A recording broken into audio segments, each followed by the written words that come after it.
أشهد أن أمير المؤمنين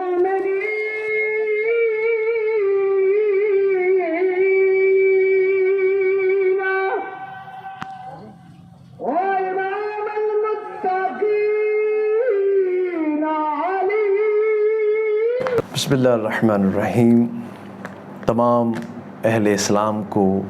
شیعان حیدر کرار کو خوشخبری دی جاتی ہے، یہ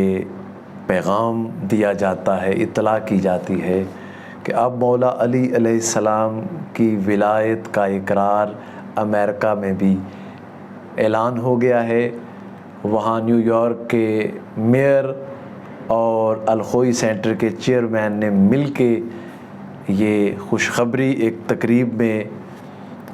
میڈیا کے سامنے اعلان کیا، جو تمام مومنین نے کیسے سنا، آئیے میں آپ کو دکھاتا ہوں۔ Finally, the call for La ilaha illallah, Muhammadun Rasulullah,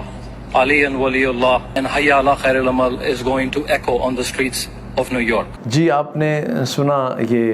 new York کے میئر تھے اور الخوئی سینٹر کے چیئرمین، انہوں نے اعلان کر دیا کہ اب نیو یارک کے اذانوں میں علی ولی اللہ کہا جائے گا۔ اس کا اعلان ان افراد کو یہ میسج ہے، پیغام ہے، جو کہتے ہیں کہ علی علیہ السلام کی جو ولایت ہے وہ پاکستان میں اذان میں نہیں ہونی چاہیے، یہ دہشت گردی ہے، نعوذ باللہ، استغفر اللہ۔ بھئی یہ تو اللہ تعالیٰ قرآن مجید میں ارشاد فرما رہا ہے، سورہ مائدہ 55 نمبر آیہ مجیدہ میں اس کریم اللہ نے ارشاد فرمایا ہے، انما ولیکم اللہ ورسولہ والذین آمنوا الذین یقیمون الصلاۃ ویؤتون الزکاۃ وہم راکعون۔ اے ایمان والو، تمہارا ولی اللہ ہے اور اس کا رسول اور وہ صاحبان ایمان جو نماز قائم کرتے ہیں اور حالت رکوع میں زکوٰۃ دیتے ہیں۔ اب دیکھ لیجئے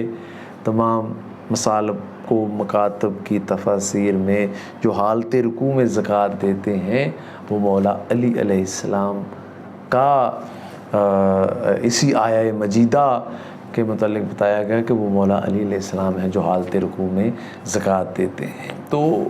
ایک تو اللہ تعالیٰ نے قرآن مجید کا میں اعلان فرمایا، اور دوسرا پیغمبر نے حکم خدا سے جب خیبر میں مرحب کے سامنے جب 40 دن تک لشکر اسلام کوشش کرتا رہا اور مرحب جو ہے وہ، لیکن پھر مولا پیغمبر علیہ الصلوۃ والسلام نے فرمایا میں کل علم اس کو دوں گا جو فاتح ہوگا۔ تو وہاں مرحب کے ٹکڑے کیے اسلام کی بلندی کے لیے، اور پھر جنگ خندق میں جب عمر بن عبدود حضور علیہ الصلوۃ والسلام پیغمبر کی وہ گستاخی کی، تو جب کوئی نہ اٹھا تو مولا علی علیہ السلام اٹھے، اور جب مولا علی علیہ السلام اس کے مقابل جا رہے ہیں جو کہ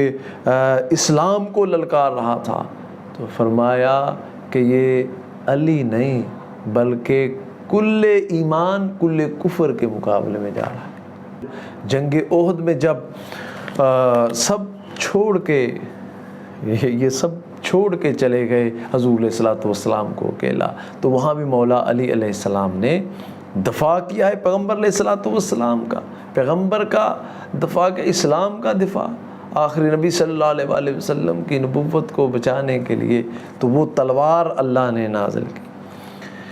تو یہ تو 1400 سال سے کوشش کی جا رہی ہے کہ علی علیہ السلام کے نام کو ختم کر دیا جائے، اس کے لیے دولت استعمال کی گئی، اس کے لیے جمعے کے خطبات میں صف و شتم کیا گیا، اور کوشش کی گئی کہ کسی طریقے سے یزید کا نام قتل حسین سے نکال لیا جائے، لیکن علی کا نام تو بلند ہے، یہ بلند رہے گا، حسین علیہ السلام کا نام تو بلند ہے، یہ بلند رہے گا۔